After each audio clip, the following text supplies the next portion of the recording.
Ever heard of a polar showdown? No, it's not a snowball fight at the North Pole. It's much cooler, pun intended. Let's dive into the icy waters of polar expedition records, where the stakes are high, the temperatures are low, and the competition is, well, frosty. Enter Preet Chandy, a British polar traveler who recently skied her way into the record books. She achieved a new record for the longest solo unsupported polar ski expedition, covering a chilly 1,484 kilometers from Hercules Inlet to the South Pole and beyond to the Reedy Glacier in 70 days. That's like skiing from New York to Dallas, but without the comfort of a warm car or roadside diners. But wait, there's more to this icy tale. Chandy's record surpassed the previous one held by Henry Worsley by a frosty 25 kilometers. However, there's another contender in this polar showdown, Alexander Gamme. Back in 2011 to 2012, Gamme embarked on an expedition covering a whopping 2,260 kilometers. But here's the catch. His journey involved self-laid depots along the route. Now imagine running a marathon with a backpack full of snacks versus running it empty-handed. Both are tough, no doubt about it, but one definitely has more snack breaks. That's kind of like the difference between Chandy's and Gamme's expeditions. It's a bit like comparing apples to, well, frozen apples. So is it a fair comparison or not? That's the million-dollar or million snowflake question. Now, let's dive into the icy waters of polar expedition classifications. Don't worry, we won't let you freeze. Imagine you're about to embark on a polar expedition. You've got your skis, your thermals, and a sled full of supplies. But wait, you've also got a few hidden stashes of supplies along your route. Does this make your expedition any less valid? Not necessarily, but it does put you in a different category. You see, classifying polar expeditions is a bit like categorizing ice cream. All delicious, all cold, but definitely not the same. Some expeditions are like your classic vanilla, straightforward, no frills, just you against the elements. These are your unsupported expeditions, where you carry everything you need from start to finish. Then there are the expeditions with a little extra something. Think of them as your mint chocolate chip or rocky road. These are the supported expeditions, where you might have supply drops or use wind assistance. But here's where it gets frosty. What about those self-laid depots? You know, the ones you stash along your route before your expedition officially starts? Well, they're a bit like sprinkles on your sundae. They add a bit of flavor, but do they change the nature of your ice cream? Eric Phillips of the Polar Expeditions Classification Scheme, P, seems to think so. According to him, these self-laid depots impact the classification of expeditions. They might ease your journey, but they also require a distinct categorization. And this is where we hit a slippery slope. What counts as a depot? A cache of food? A spare pair of skis? A motivational note from your mom? And who gets to decide what is and isn't allowed? As you can see, it's not as simple as just vanilla and chocolate. So, who gets to decide which flavor is the best? That's another frosty debate. Ever thought there would be a need for rules in the wild icy wilderness? Well, think again. You see, the world of polar expeditions is a bit like the Wild West. It's vast, it's uncharted, and it's full of folks with grit and determination, setting off into the unknown. But there's a problem. With every new record set, every boundary pushed, and every mile conquered, there's a growing debate. A debate about what counts and what doesn't. It's like trying to set up a rule book for a snowball fight. Can you use a snowblower? Is it fair game to add ice? These questions may sound amusing, but they're causing quite a stir in the polar expedition community. Take the case of Captain Harpreet Chandy, or Polar Preet as she's known.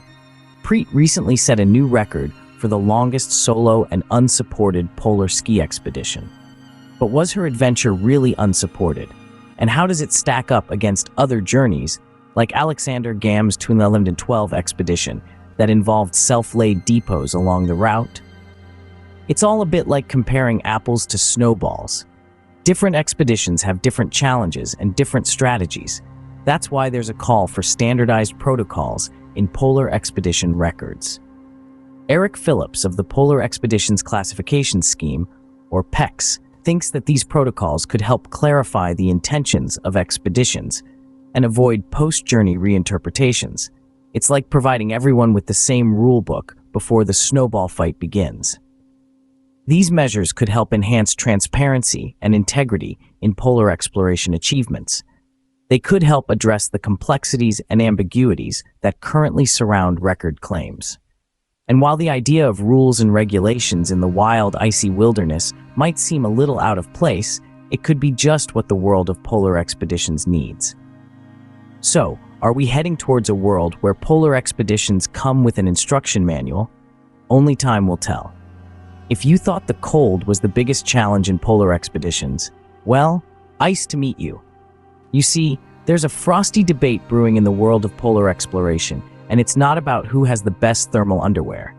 It's about records, classifications, and who gets to claim the title of longest unsupported solo polar ski expedition.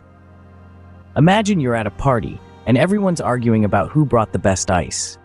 Is it the one from the fancy store downtown, or maybe the homemade one with little lemon slices frozen inside?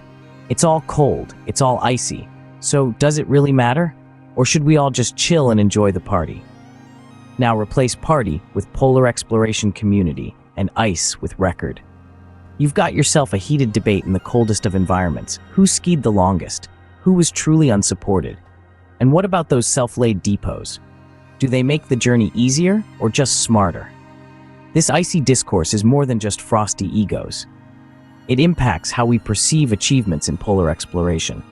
It influences how we classify expeditions, how we record feats, and how we inspire future adventurers. It's about transparency, integrity, and acknowledgement. But let's not forget the real heroes here. Those who brave the biting winds, the blinding snowstorms, the unbearable isolation. Those who push their limits, testing human endurance in the most extreme conditions. They're not just setting records, they're setting examples. They're showing us what it means to persevere, to overcome, to triumph. So, whether it's about the longest journey or the best ice, one thing is clear. Polar exploration is no walk in the park, or rather, no ski in the park. What's cooler than being cool? Ice cold. And that's exactly what the future of polar expeditions is looking like. As we delve into the frosty forecasts of polar exploration, we can't help but wonder what's brewing beneath the surface. In this chilly climate of record-breaking attempts and classification conundrums, we find ourselves asking, will the future bring us more awe-inspiring feats or heated debates? Imagine this, while you're cozying up with a steaming mug of hot cocoa, somewhere out there, a daring adventurer is braving the icy wilderness, pushing the boundaries of human endurance. Will they claim a new record, or will they ignite another round of the classification debate? What a way to add an extra dollop of excitement to our cocoa sipping sessions. But let's not forget, amid all these frosty disputes, the real essence of polar expeditions. These journeys are not just about breaking records, they're about human perseverance, about pushing our limits, about venturing into the unknown, and perhaps, just maybe, about finding a really cool icicle. As we look to the future of polar expeditions, we might find ourselves in a world where adventurers carry rulebooks along with their survival kits. Who knows, we might even have polar expedition referees, ready to blow the whistle for a false start or a misstep. Now, wouldn't that be a sight to behold? But amidst all the debates and speculation, one thing's for sure, the adventurers daring enough to venture into these icy wildernesses are indeed cooler than the coolest ice cube in your freezer. So let's raise our mugs to these icy trailblazers, to Preet Chandi, Henry Worsley, Alexander Gam, and all those yet to make their mark on the frosty frontier. Whether it's Preet Chandi, Henry Worsley, or Alexander Gam, there's one thing we can all agree on. These folks are cooler than the coolest ice cube in your freezer, and we can't wait to see what they do next.